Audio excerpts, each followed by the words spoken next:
can tell us how this term of office is going to run. The other time, 2016, he told us that what he's going to do is something new. Pan-Africanism, democracy, socio-economic transformation, those have been the principles of NRM ever since, and we shall not deviate from them. Because when you talk about patriotism, you are talking about the love of the country, you are not talking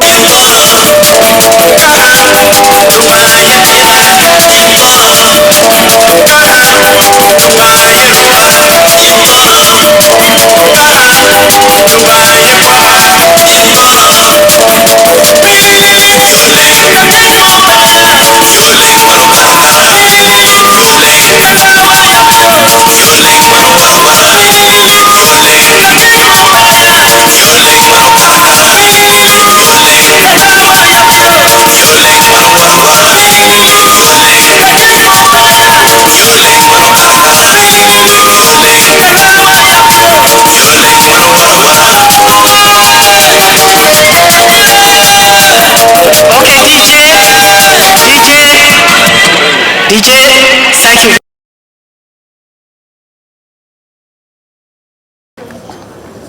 Kenya, you are now over. This is a wonderful, dedicated team with whom we were able to deliver the election in difficult circumstances. Welcome to my service chiefs.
Of the last term.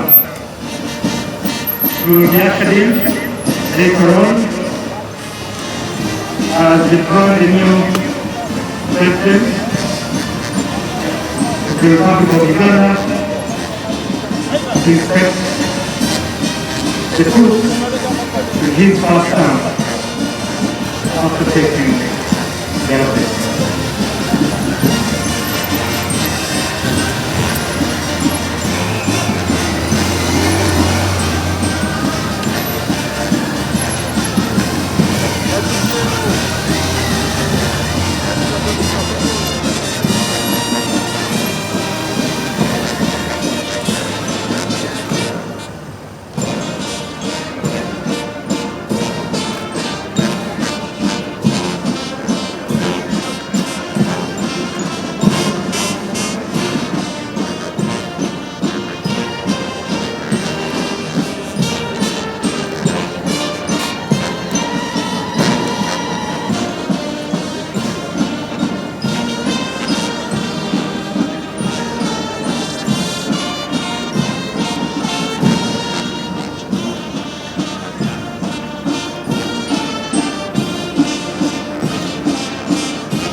We give glory to God, because it is God who begins, and it is God who concludes.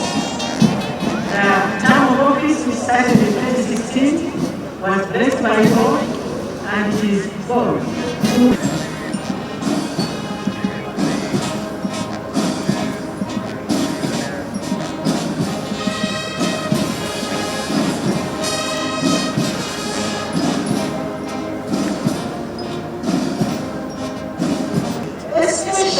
especially the first lady, Mama Janet Museveni.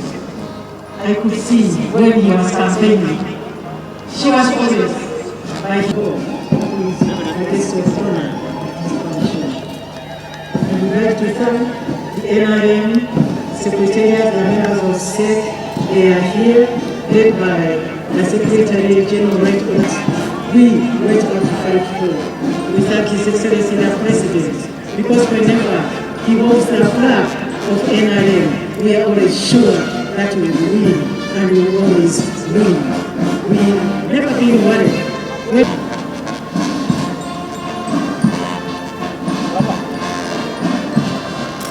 shall request His Excellency the President to come back to the saluting prayers by simple function of allowing the lowering down of the presidential standard flag.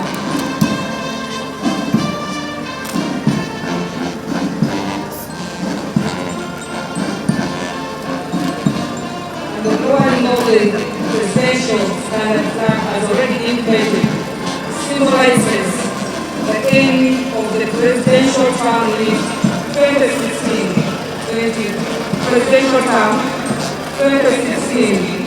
2021, and in the spring that is going to follow, we will be opening up or ushering in the other witnessing is the drawing of the presidential.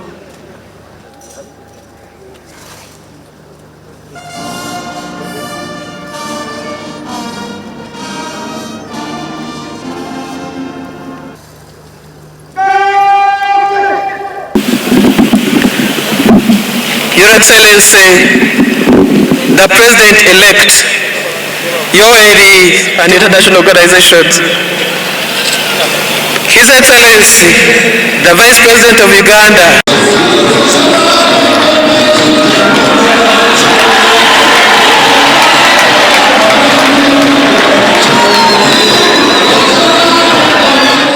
in 1986, Uganda was a land of shortages.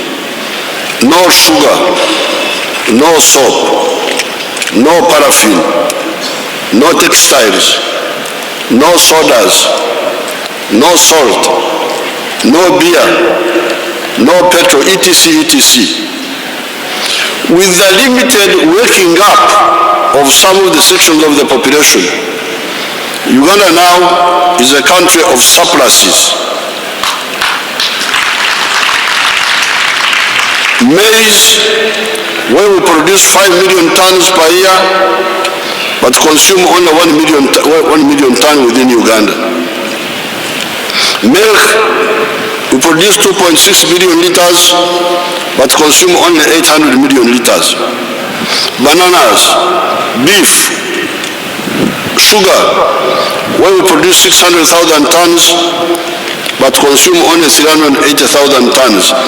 Pia nataka kushukuru Mheshimiwa Uhuru Kenyatta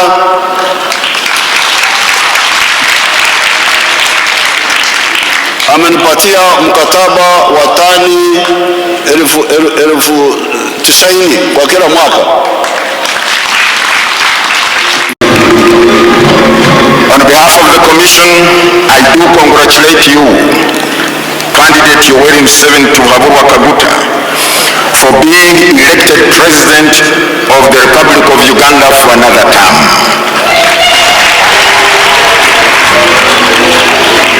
I also wish to congratulate all the candidates who participated in the presidential elections, parliamentary and local government councils elections, the voters, religious leaders, civil society, the media, and all other stakeholders for their participation in the January to February 2021 general elections. However, the greatest tribute goes to the millions of Ugandans who who, despite the unprecedented challenges posed by COVID-19, were determined to exercise their democratic rights by electing leaders of their choice, mindful of the need to preserve their lives from the virus. I salute you, the people of Uganda. Ladies and gentlemen, the moment you have been waiting for has now come. The people of Uganda have been waiting since the 16th of January 2021, when we declared the outcome of the presidential elections. They have been waiting to see and hear their elected one, the chosen one, to come and make his vows to the people of Uganda. The other day, a group of Ugandans came to my office and they said, Mr. Chairman, we are waiting to hear our Mugore make his vows. And I said, which Mugore? He said, the president-elect. You don't know? Without much ado, therefore, I will invite the president-elect, Yoweri Museveni to proceed to the podium. Mugore cannot move alone. He's accompanied by Mama Janet Museveni, who is the matron.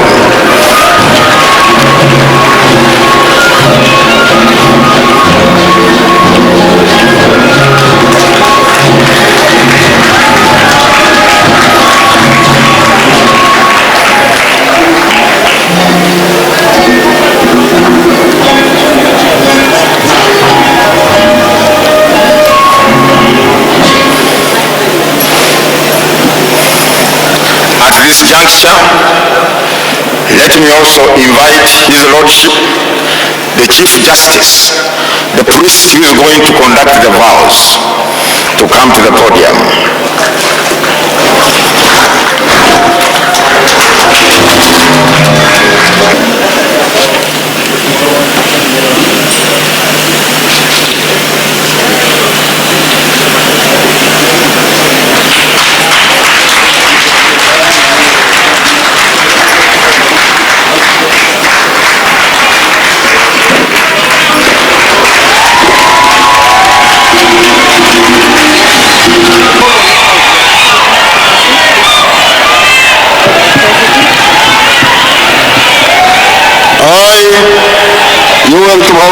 Museveni, swear in the name of the Almighty God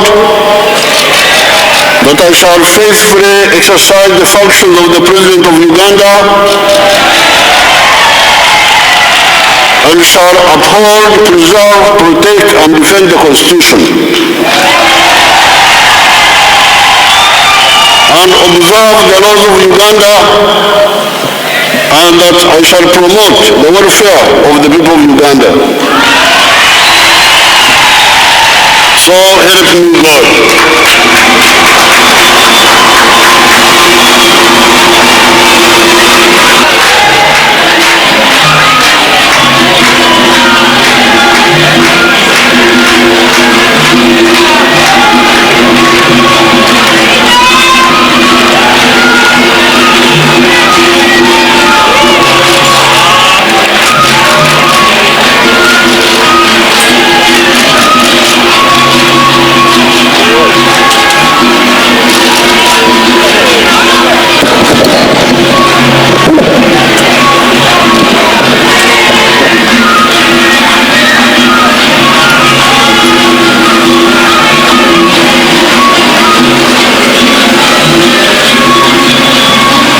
Instruments of power, one by one, presented to him by the Chief Justice.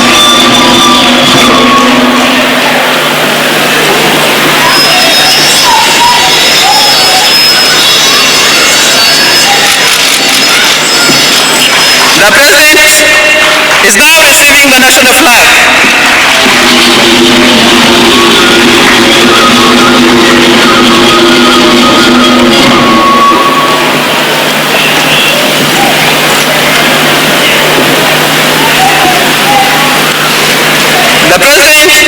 is now receiving the presidential standard flag.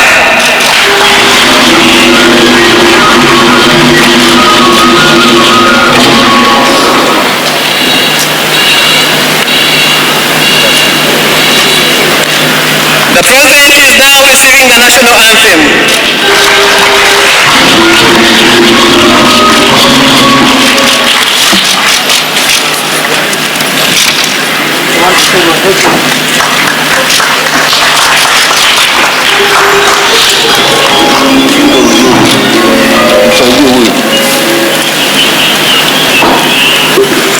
The President is now receiving the national coat of arms.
Excellencies, you may be seated.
Slide number 4 was commanded.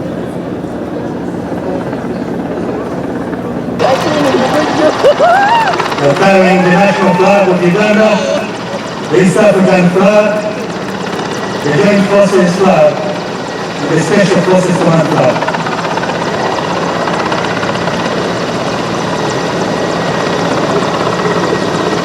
Economic and, where possible, political integration in Africa is a sine qua non of the success for Africa.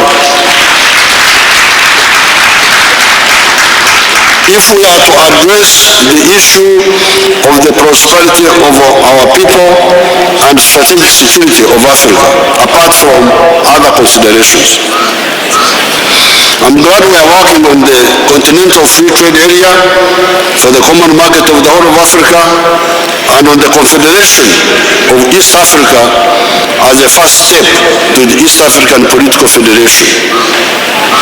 In East Africa, we should not repeat the mistake of 1963 when some actors made us miss our objective of the political federation.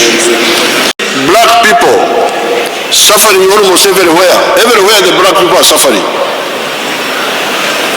Put on TV, you see black people suffering all over the world. In Africa here, they are suffering. In the USA, they are suffering. In Brazil, they are suffering. It is partly on account of lacking this center of gravity.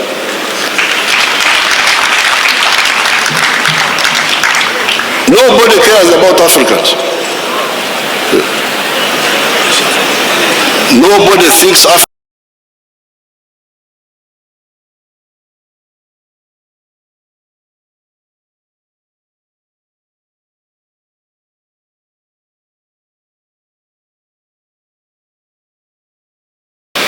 I doubt very much that there are many comparable pro-people democratic structures in the world.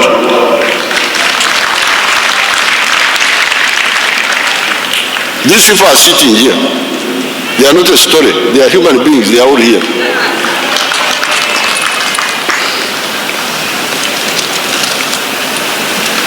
It is therefore quite comic and laughable to hear of some actors in the world giving us lectures about democracy.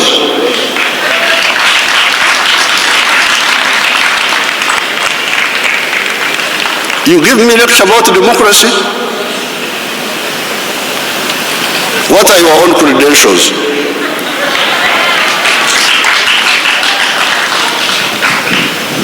We designed this system not from the air-conditioned rooms, but from the jungles of our country, where we lived with the people in their huts in those days for much of the 16 years of the resistance, 1971 to 1986. If you discount the student years, where again we interacted closely with the masses. What is needed is to expunge the corruption of the use of money that has been creeping in, brought in by the opportunist careerists looking for jobs and not for service. It is quite laughable to try to give lectures about democracy to architects of such a system.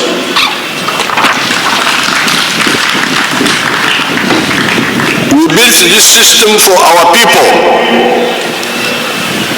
We neither seek nor need any approbation from anybody outside Uganda, except our peers in the African Union and NEPAD, to whom we are linked by African brotherhood, solidarity, and shared values based on mutual respect.